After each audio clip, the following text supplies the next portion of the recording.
Chẳng dươngចូលដល់មេរៀនទី81គឺយើងនឹងសិក្សាអំពីប្រតិបត្តិការទិញគឺយើងនឹងធ្វើការសិក្សាអំពីប្រតិបត្តិការទិញអញ្ចឹងនៅក្នុងប្រតិបត្តិការទិញរបស់យើងមានករណីមានប្រតិបត្តិការពិសេសហ្នឹងចំនួន3ដែលយើងត្រូវធ្វើការសិក្សាទាក់ទងនឹងប្រតិបត្តិការទិញហើយនឹង general journal មួយនិង make general journal មួយនេះក៏យើងអាចចុះទិញបានដែរក៏ប៉ុន្តែដូចខ្ញុំនិយាយអញ្ចឹងថាយើងចុះទិញបានតែការប្រើ chat account ប៉ុណ្ណោះយើងមិនអាចប្រើប្រាស់ item បានទេឧទាហរណ៍ថាយើងទិញអ្វីមួយឧទាហរណ៍ថាយើងទិញសេវាយើងទិញសេវាអ៊ីនធឺណិតរបស់គេអញ្ចឹងយើងចុះមកមានន័យថាយើងបានចំណាយអញ្ចឹងយើងទិញយើងចុះមកយើងកត់ត្រាចំណាយតាក់ទងនឹងសេវាទូរស័ព្ទឧទាហរណ៍ថា cash on hand ហើយយើងទិញសេវា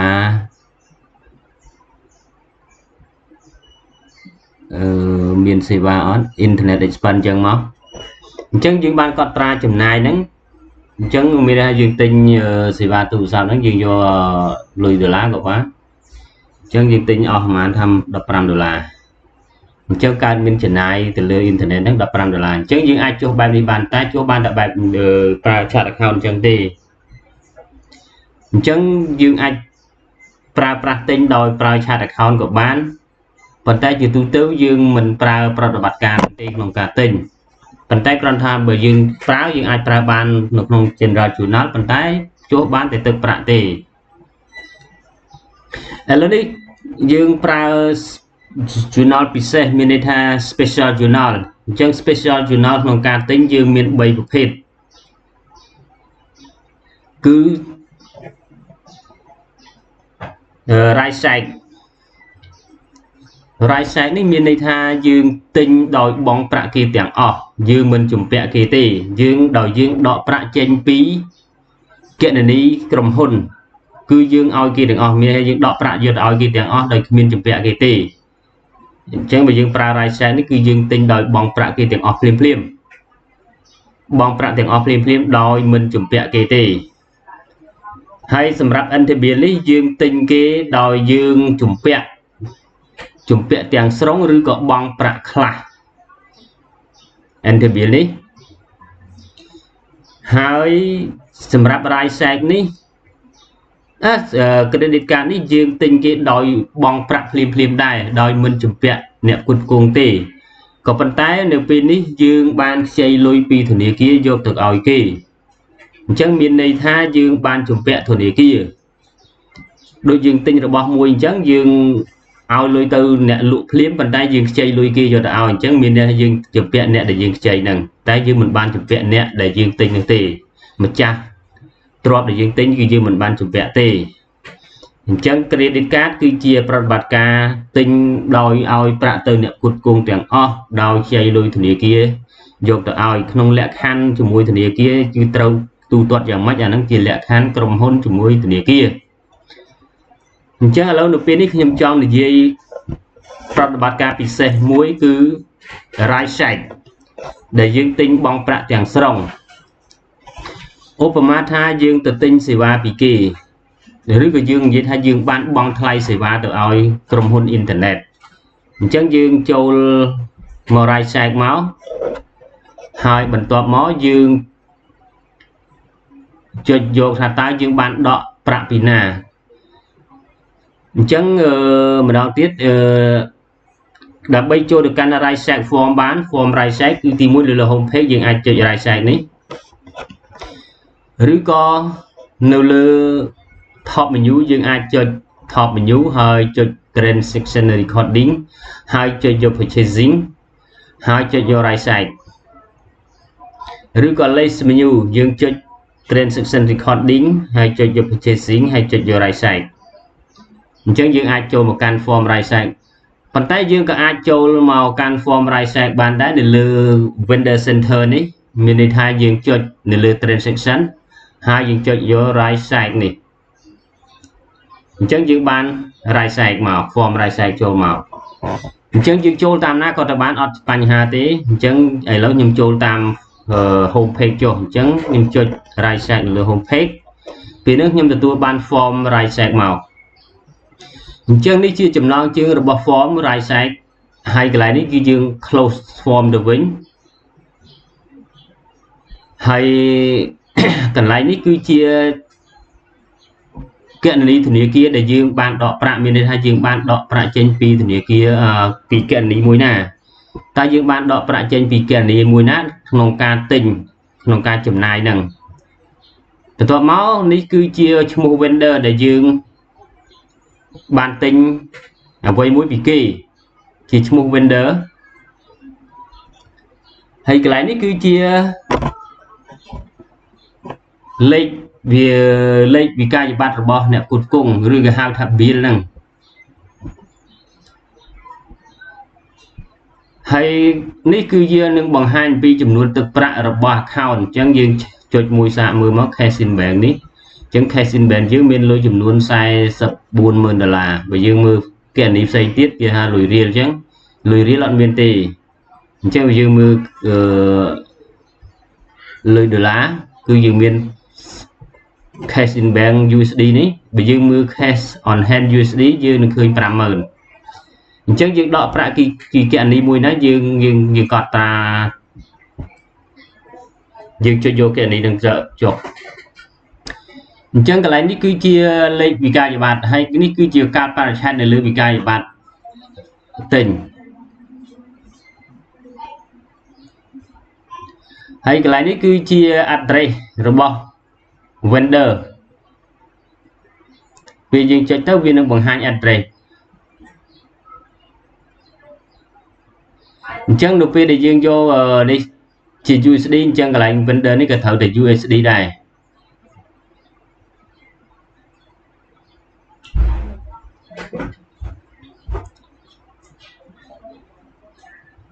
ta dương ban chấm này đòi ý kế thì mình mới tốt mình thay dương ban đọ sai vô đòi kế rồi đòi sai prạn vô đòi kế rồi bánh tam QR code rồi có e-site a Mastercard ấy chẳng tờ chẳng một thay dương đọ prạn đòi kế cho dục cash màu tụi mất cái lạnh class này chẳng cái lạnh class này nhom nâng phần vô viên được mê riêng bị xe muối tẹt tôn cho mùi class nào cái lạnh này hay nâng class cái lạnh này nâng ta bị khóc nên rằng mình chẳng nhom nâng thưa mê riêng bị xe muối mình to bị dương sẵn sàng vì cả bật cả tình trạng bay đang chọn chẳng lại đi memo từ lừa bị cài bạn vào dương tha dương tình những mình mới dương description màu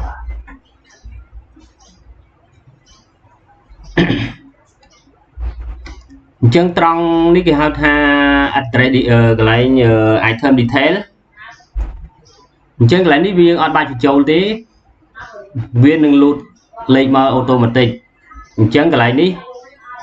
chia mua item để dương chọn tên ưu tiên tha dương tính 3 item dương tính 3 để ưu tiên tha dương tính ABC dương tính answer dương tính tiger beer chẳng dương cho trâu máu toàn máu ní dương quay chừng luôn cho làm rồi kệ không mùi kết của man $1 ưu tiên hơn tha không mùi kết mà thấy $1 nít tinh móc pi rồi nít tinh móc 7 rồi cho nên mà kết là $5 nít mà kết $30 chân dương đời sao tụm nên dương vì miền expire chân vì ao dương cầm nốt expire đi bữa sau dương ao cầm nốt expire thế cứ viên đừng xây mình bàn thì mình sẽ expire bao việc thẩm ngày nắng liệt ngày thì đầu muốn chấn việc bằng hai thẩm ngày nắng hay nắng khổ nắng mình đi tham bởi lương nắng 10 ngày có bị ao đài mà thật đã ngày tìm thấy có ao đài phần tay chỉ tu tấu lập bọt để chuyện hua để lấy rồi còn thẩm ngày nắng hua để lấy hết tính mình ai xây cho bà này chân dương cầm nọt trong lấy đi dương đại cả ban mình đại cả ban class này cái đôi kia đại ban đại cả ban đấy lớn lấy viết dương quay thay lịch mùi cái này mùi hay dương tinh được ngày tí đọc phần buồn thọ máu dương tinh chia bờ sân này dương vô đi chia sách dương dương quay lên sách lại đi hòn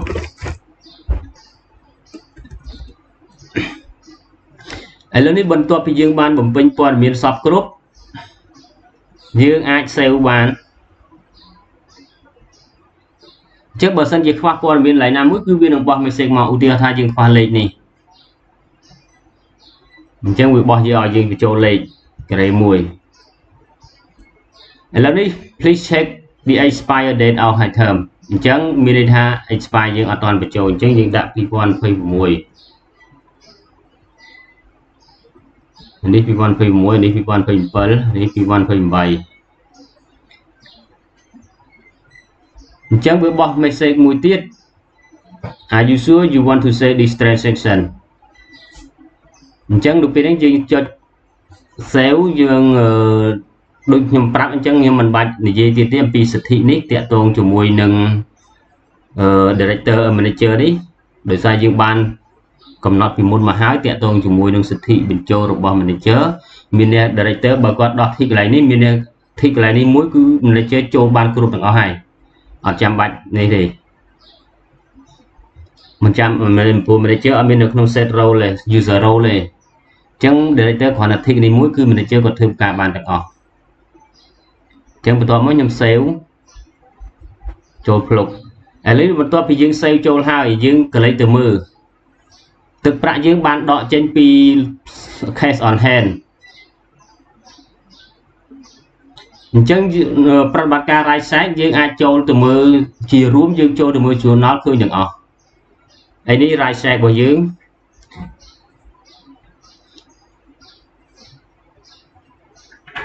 អញ្ចឹងយើងចូលទៅមើលទឹកប្រាក់យើងមើលយើងមិញហ្នឹងយើង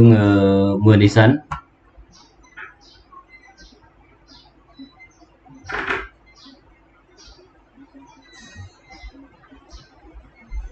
ចឹងសរុបទឹកប្រាក់របស់យើង $14,000 សរុបទឹកប្រាក់ $14,000 ស្មើនឹងលុយរៀល 57 លានរៀល 57 លាន 4 សែនរៀល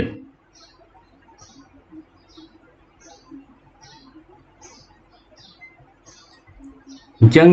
14,000 មានន័យថាលុយដុល្លារយើងមួយហ្នឹងគឺយើង cash hand យើងមិន 55,000 ឥឡូវយើងបានដល់ 14,000 ទិញជាងសល់តែប៉ុណ្នេះទេអញ្ចឹងវាទៅកើន stock នេះដោយសារ stock ជា home currency អញ្ចឹង stock វាកើនឡើង 57 លាន 40,000 រៀលអញ្ចឹងយើងអាចមើលកន្លែងនេះយើងចង់មើលនៅពេលដែលយើងចង់មើលប្រតិបត្តិការណាមួយយើងចុចទៅលើឈ្មោះ vendor ហ្នឹងមកបន្ទាប់មកយើងជ្រើសរើសកន្លែងនេះកន្លែង transaction នេះយើងចង់មើលប្រតិបត្តិការមួយណាវានឹងបង្ហាញតែអាហ្នឹង pay bill ឬក៏យើងចង់មើល purchase order ឬចង់មើល right side ហើយបន្តមកទៀតវាអាចមាន option នេះទៀតឧទាហរណ៍ថាយើង right side ហ្នឹងយើងចង់មើលប្រភេទលុយ cash in bank ចឹងចុច cash in bank អត់មានបើយើងចុចយកអត់គឺចេញទាំងអស់ជា default របស់វាមកគឺអត់ប៉ុន្តែបើយើងចង់មើល USD in bank USD ឬចង់មើល on hand វានឹងចេញអញ្ចឹងយើងអាចជ្រើសរើសតាម bank account តទៅមកទៀតយើងកន្លែងនេះយើងអាចចុចយក all ឬមួយក៏យើងចុចយក today ឬមួយយើងចុចយក yesterday បើយើងចុចយក yesterday មានន័យថាអត់មានទេមិនសិនវាមានប្រតិបត្តិការនឹងទេតែបើ today មានឬយើងចុចយក all នោះស្រេចតែយើង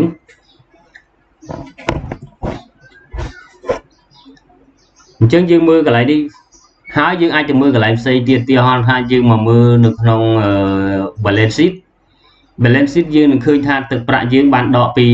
cash on hand នេះមកចំនួន $14,000 ហើយវាបំលែងជា home currency ទាំងអស់គឺ stock យើង 57 លាន 40,000 អញ្ចឹងប្រតិបត្តិការគណនេយ្យជាទូទៅគេហៅប្រតិបត្តិការគណនេយ្យនៅពេលយើងទិញចូលមានន័យថា stock កើនឡើង cash ថយចុះដោយសារយើងទិញឲ្យលុយគេសុទ្ធអញ្ចឹងមានន័យថាសាច់ប្រាក់យើងថយចុះហើយ stock យើងកើនឡើងឥឡូវយើងអាចចូលមកមើល journal អញ្ចឹង journal ហ្នឹងបើសិនជាយើងមើលមិនឃើញយើងមើលតាមខែមើលតាមថ្ងៃអានេះគ្រាន់តែយើង sort វាទេ chẳng dương ai chơi mưa all rồi có chơi mưaประเภท ប្រតិបត្តិការ តាមថៃរបស់វានេះតម្រៀបតាមថៃពីធំទៅតូចពីតូចទៅធំមកបន្ទាប់ពីយើងបានទិញហើយយើងក៏អាចចូលទៅមើល item ផងដែរអញ្ចឹងយើងអាចចូលទៅមើល item ដែលយើងបានទិញហ្នឹងដោយយើងចុចកន្លែង item service នេះមកនេះចុច item service នេះមកបន្ទាប់មកយើងមើលកន្លែងនេះ item detail យើងមើលឃើញធម្មតានេះជាប្រតិបត្តិការដែលពាក់ព័ន្ធយើងអាចមើល right side អញ្ចឹងមើល right side យើងចុចទៅលើតំណែងមួយណាវានឹងចេញហើយទីយើងចុចនេះក៏ចេញចុចនេះក៏ចេញដែរព្រោះវាមានដូចតែគ្នាប៉ុន្តែចុចខុសតំណែងហ្នឹងវាអត់ចេញអញ្ចឹងដូចតែគ្នាទេកន្លែងតាក់ទងជាមួយវិការវត្តតាក់ទងអីហ្នឹងអញ្ចឹងយើងឃើញថាយើងទៅបានទិញមកចំនួន100 ABC 100 Anchor 200ហើយ Tiger 300ប៉ុន្តែឥឡូវយើងចង់មើល delay របស់វាយើងចង់ត្រួតពិនិត្យ delay របស់វាយើងអាចចុចមើល manage expire នេះអញ្ចឹងនៅពេលដែលយើងចូលដល់ manage expire នេះយើងនឹងឃើញថា ABC ដែលយើងទិញមក100ហ្នឹងមាន expire វានៅថ្ងៃទី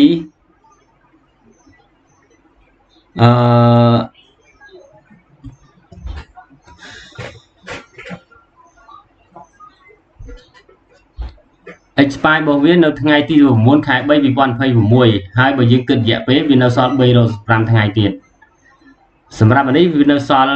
730ថ្ងៃទៀតហើយ expire នៅថ្ងៃ2027ថ្ងៃ19ខែ 3 2027ដល់ពេលសម្រាប់ Tiger Beer នេះ expire វានៅថ្ងៃទី19ខែ 3 2028គិតចំនួនថ្ងៃ1096ថ្ងៃទៀតនេះយើងឃើញ expire វាដែរហើយចំពោះ expire នេះដែរមានន័យថាវាបង្ហាញអាណាតូចជាងវាបង្ហាញមកមុនគេនេះហើយបានធំទៅបន្តរហូតអញ្ចឹងអាណាតូចជាងគេបង្ហាញមកខាងមុខគេបំផុតហើយបានធំបន្ទាប់មករហូតមកចំពោះ expire គឺវាបង្ហាញបែបហ្នឹងឥឡូវយើងមើល multiple brand ចំពោះ expire នេះយើងអាចចុចមើលតាមសាខានេះអត់មានទេសាខានេះក៏មានដែរយើងមើលតាមភ្នំពេញអញ្ចឹងយើងឃើញភ្នំពេញយើងមានឬក៏យើងចុចមើល all អញ្ចឹងយើងអាចមើលតាមពីររបៀបទី1យើងអាចមើល expire ជារួមមាន first មើល6ខែដំបូងអញ្ចឹងធំជាង6ខែអានេះមានន័យថាម៉េចនេះសម្រាប់ទំនិញដែលអត់មាន expire សម្រាប់ទំនិញដែលអត់មាន expire ហើយនេះ expire តូចជាងឬស្មើ0គឺវាបង្ហាញនៅកន្លែងឲ្យតូចជាង0ឬស្មើ0គឺចេញនៅនឹងទាំងអស់ប៉ុន្តែថ្ងៃណាមិនដឹងដល់ការបរិច្ឆេទដឹងតែចំនួនថ្ងៃវាតូចជាង0បាត់ហើយផុតកំណត់ហើយនេះ0ធំជាងមានន័យថាធំជាង0ហើយតូចជាង90ថ្ងៃ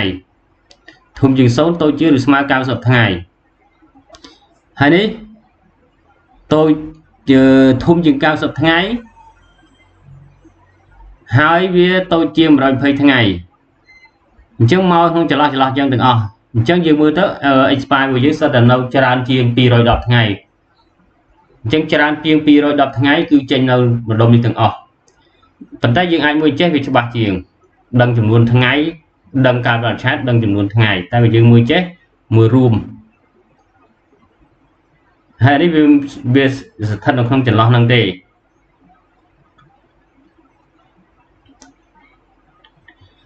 យើងអាចឆែកមើលតាម stock របស់យើងដែលចូលដែលមាននៅក្នុង stock មានន័យថាឥឡូវបើសិនជាយើងមើលថ្ងៃទី18យើងមានអត់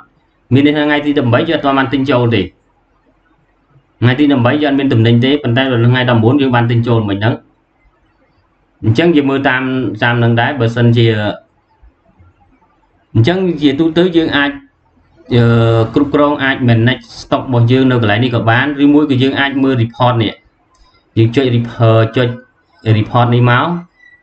ហើយបន្ទាប់មកយើងចុចយក inventory ហើយបន្ទាប់មកយើងយក stock and manage expire នេះ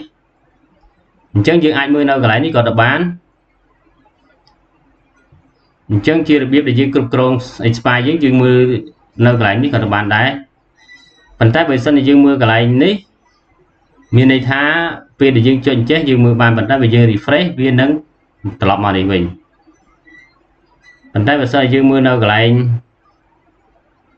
inventory នេះ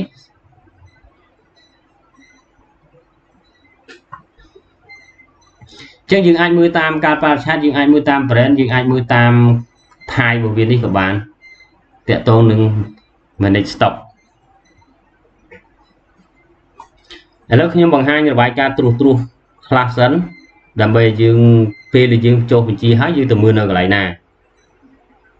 អញ្ចឹងអានេះ manage stock and expire ហើយអានេះ quantity on hand and អញ្ចឹងមានតែមើលចំនួន stock ក្នុងដៃរបស់យើង stock ដែលនៅ quantity on hand by size អញ្ចឹងនេះយើងមើល all brand យើងមើល all brand នេះអញ្ចឹង stock នៅក្នុងដៃរបស់យើងទាំងអស់មានចំនួននេះ600សរុបអានេះ300នេះ200នេះ300អញ្ចឹងនេះ on hand ដូចគ្នាជាមួយនឹងនេះដែរវាក៏វាបង្ហាញពី on hand ដែរប៉ុន្តែគ្រាន់តែវាបង្ហាញលម្អិតតាក់ទងនឹង date ទៀត date របស់ expire នេះចំនួនហើយ date របស់ expire តាក់ទងនឹងអក្សរ e នេះគឺវាបង្ហាញថាអាហ្នឹងគឺរាប់អាយុងាប់ expire ប៉ុន្តែបើសិនអក្សរ b មានន័យថាហ្នឹងអាយុកើតអក្សរ b អក្សរ e អក្សរ e expire អក្សរ b មានន័យ birth អាយុកើតមានន័យថាតើចេញពីរោងចក្រមកហ្នឹងប្រហែលថ្ងៃហើយបានប្រហែលថ្ងៃហើយជាទូទៅយើងរាប់អាយុកើតគឺវាតូចជាង0ឥឡូវនេះតាក់ទងជាមួយនឹងប្រតិបត្តិការទិញយើងប៉ុណ្ណឹងឥឡូវយើងធ្វើការកែតម្រូវវាប្រសិនបើយើងគិតថាយើងនឹងកែតម្រូវវាមិនខុសពីប្រតិបត្តិការមុនទេលុះត្រាតែមានសិទ្ធិក្នុងការកែតម្រូវឥឡូវយើងចូលទៅកែតម្រូវដើម្បីចូលទៅកែតម្រូវយើងអាចចូលតាម vendor នេះក៏ទៅបានហើយយើងចូលមកកន្លែងនេះមកកន្លែងនេះហើយបន្ទាប់មកយើងចុចលើវា double click លើវាមកពេលហ្នឹងយើងអាចកែបានឥឡូវយើងធ្វើឲ្យយើងកែលេខវិក័យបាននេះចឹងខ្ញុំ update ពងចឹងលេខវិក័យបាត់ត្រូវបានផ្លាស់ប្ដូរឬក៏ឈ្មោះតំណែងយើងថែមទៀតទីហោថាយើងថែមមុខទៀតមកថែមអត់ expire អត់ expire ដូចនេះចឹងណាដាក់យកអានេះថែមនឹង400នេះ40ចឹងចុះនេះ expire ដែរយកអត់ expire មួយសិនមួយណាអត់ expire expire ទៀតនេះចឹងក្រូយើងទិញមកចំនួន100ដុំហើយមួយដុំចំនួន$50ចឹងយើងកែថែមអានឹងមួយទៀតនៅលើវិក័យប័ត្រតែមួយអញ្ចឹងយើងទៅមើលឆែកមើលម្ដងទៀតតាក់ទងជាមួយ expire របស់យើងនេះអញ្ចឹងយើងឃើញនេះ no expire ឃើញទេទំនិញដែលអត់ expire គឺវានឹងបង្ហាញនៅកលុំនេះហើយមានតែកលុំហ្នឹងទេរត់មុខគេអត់ expire ហើយបានរាប់ពួក expire វារាប់អាតូចជាងគេមុនហើយបានទៅរហូតអញ្ចឹងទំនិញអត់ expire គឺវានឹងបង្ហាញបែបនេះ no expire យើងអាចឆែកទៅមើលកន្លែង brand ម្ដងទៀតនេះ multiple brand នេះអញ្ចឹងនេះទំនិញយើងដែលអត់ expire ប៉ុន្តែយើងកន្លែងនេះយើងអាចមើលអញ្ចឹងមានន័យថានេះវាអត់ expire ហើយបានបញ្ចេញអានេះមកពួក expire អានេះយើងឆែកទៅមើល stock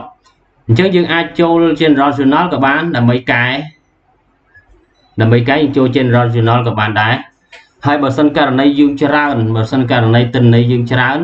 យើងអាចមើលតាមខែបើអញ្ចឹងទេយើងអាច search យើងអាចចុច search មកឧទាហរណ៍ថាវាយពាក្យថា rise sag មកអញ្ចឹងចេញ rise sag មកនេះណា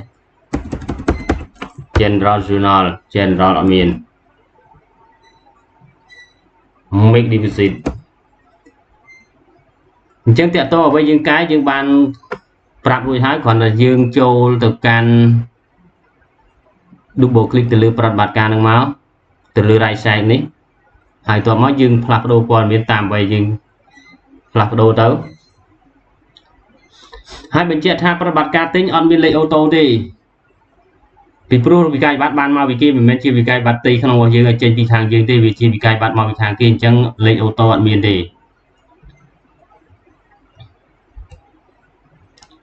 អញ្ចឹងលោកតាក់ទងជាមួយនឹងលោក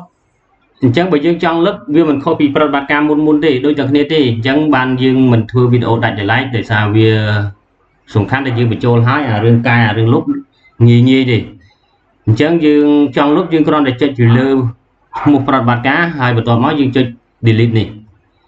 ពេលហ្នឹងវានឹងឲ្យយើងលុបហើយតែឥឡូវខ្ញុំអត់លុបទេឬក៏នៅលើ vendor នេះយើងចុចឈ្មោះ vendor ហ្នឹងមកហើយចុចលើឈ្មោះប្រតិបត្តិការហ្នឹងមកហើយបន្ទាប់មកយើងចុច delete នេះពេលយើងនេះវាទៅហើយស្រេចចំពោះលុប update គឺវាតាក់ទងជាមួយសិទ្ធិបើគាត់អត់មានសិទ្ធិទេគឺគាត់មិនអាចធ្វើបានទេអញ្ចឹងតាក់ទងជាមួយនឹងប្រតិបត្តិការទិញគឺយើងមានប៉ុណ្ណឹង